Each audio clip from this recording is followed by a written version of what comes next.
All right, Bards, well, we're back.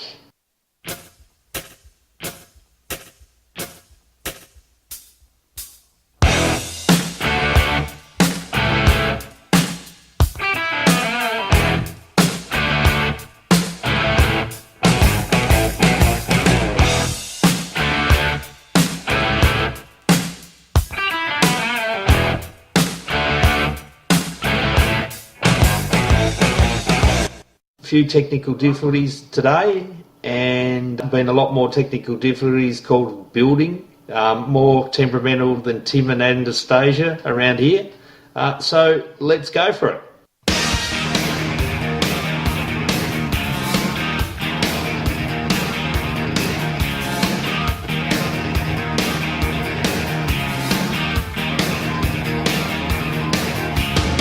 Let's get into it, mate. We've got a few games to catch up on. 3 games gone. We're going along all right. And I guess we start back at round 1. And of course, as normal, no Adam for our first show. Yes, he's a bit busy doing Adam type stuff. Exactly. All right, so we'll keep it tight. We'll stick with games to review and then a game to preview. And that kicks us off. So, round 1 at the MCG, or what I refer to now as the $4 shop, because everything you buy in the shop is $4. Bards, a great win. It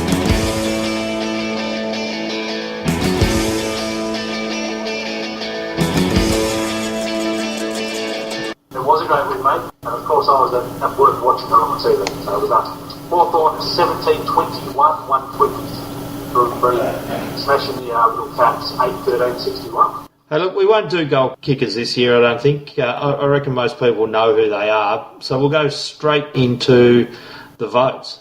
Well, mate, I've got 5 votes for Jordan Lewis, 4 for Paul Piopolo, 3 to Luke Bruce, 2 to Josh Gibson, and 1 to the skipper Luke Hodge. Mark of the round for Poppy. Oh, mate, sensational, wasn't it?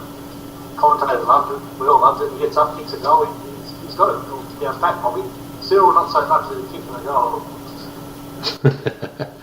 So, look, that was a fantastic win. And then we moved on back to the $4 shop round 2 and played the Bombers. And I just knew that result was going to be the case. So we're not even going to bother with the score. We know we lost by 2 points. Yeah, we lost by 1 second. True. But yeah, it was probably payback for what Cyril did to them last year. So...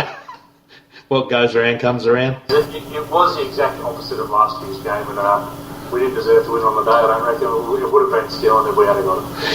Adam said to me, I think we got them when we were about 16 points up, and I said, I don't think we've ever got them, and unfortunately it turned out to be the case. So I think early on you would have said players weren't deserving of the 5 votes, but there must have been a 5, 4, 3, 2, 1 out of that game. I've got 5 written down. I reckon maybe I'll give this 5, but I reckon we might ask the listeners what they think we should do with it on the odd occasion we lose. Maybe we wait the votes slightly and only give half votes, or 3, 2, 1, I don't know. But we'll go with the 5, 4, 3, 2, 1, and we'll see what people think. So I've gone 5 to Dunstan, 4 to Rioli, 3 to Lewis, 2 to Hill, and 1 to that man again, Luke Hodge.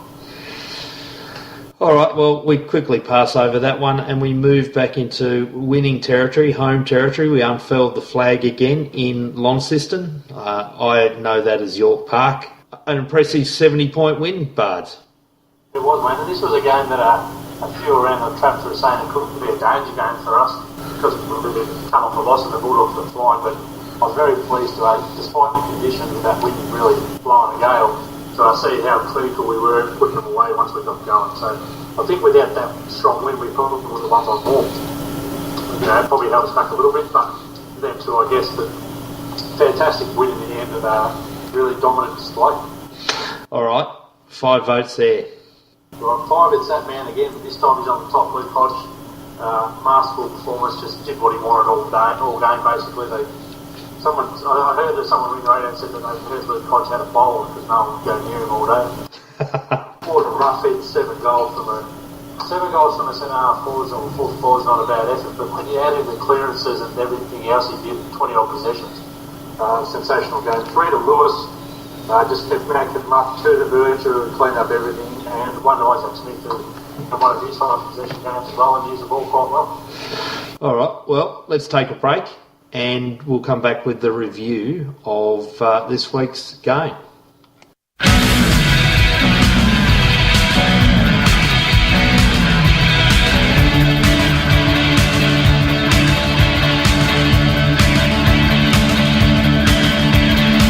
All right, well, let's get into the, as you pointed out to me in the break, the preview of this week's game against Port Adelaide, which is in the sound cauldron of the Adelaide Oval.